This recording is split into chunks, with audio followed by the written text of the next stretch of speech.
we can cross over live to Bali to speak to Robin Lim, who runs an organisation which helps people, especially pregnant evacuees and their families on the island.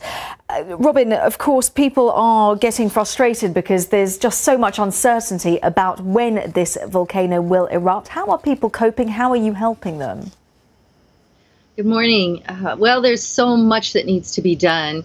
At the moment, Bumi Sehat Clinic, which is a community health center and a childbirth center specifically for the poor, although anyone can come in and avail themselves to our services.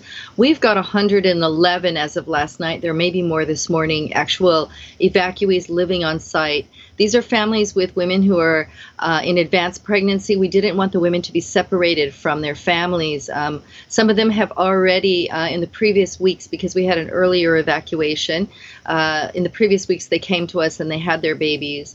On the night of the 25th, when this bigger eruption started to happen, we had a group of 30 women and children mostly walking down off the mountain. Their village is about 3 kilometers from the crater.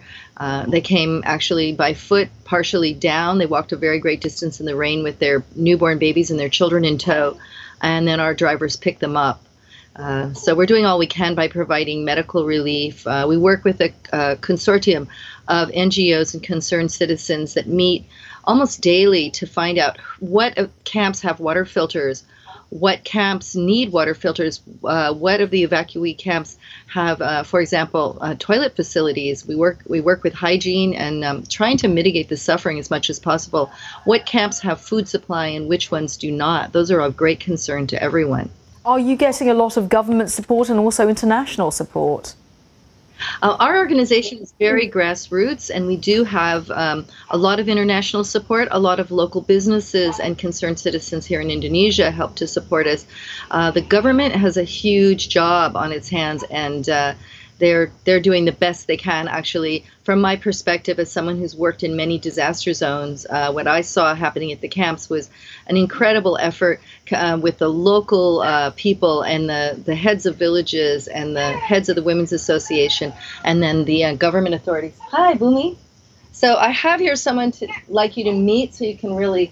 Hi, Pudu. This is Bumi. Udah umur berapa sekarang? 2 bulan. He's 2 months old. He's wearing a VOG mask. He's not going to wear this all the time. A few days ago, we did have considerable ashfall. He was born with us at Bumi Sehat, and obviously his parents, they're Balinese, they're very concerned about how will Bumi do in this village, which in 1963 had anywhere from 10 to 40 centimeters of ashfall on any given day during the time of the eruption. The eruption wasn't one event in 1963. It went on and on for many months, up to a year, where some days there would be pumice rock falling, other days there would be, the river would be full of lahar. So right now we've got this little guy, and his parents are concerned. They've sealed a room in their home so that everyone in their extended family, which is at this point 3 generations, all of them can get away from the ash. Robin, it's an absolute privilege to meet Bumi. I'm so impressed by how well he is coping with the mask. I'd expect a child of his age to be pulling it off. What a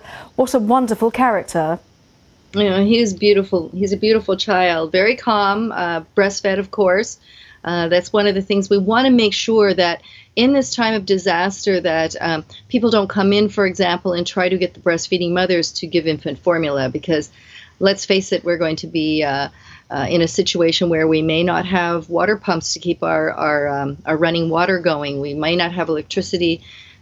Internet and phone service may go down. We don't know for how long, but we do know that in this village we're prepared. Robin, in that case, I'm so sorry to interject, but we're going to have to cut it short. We wish you, the foundation, and of course Bumi, the best of luck, and we wish you the best with all your hard work in combating what is to come. Thank you so much, Robin Lim of the Bumi Sehat Foundation.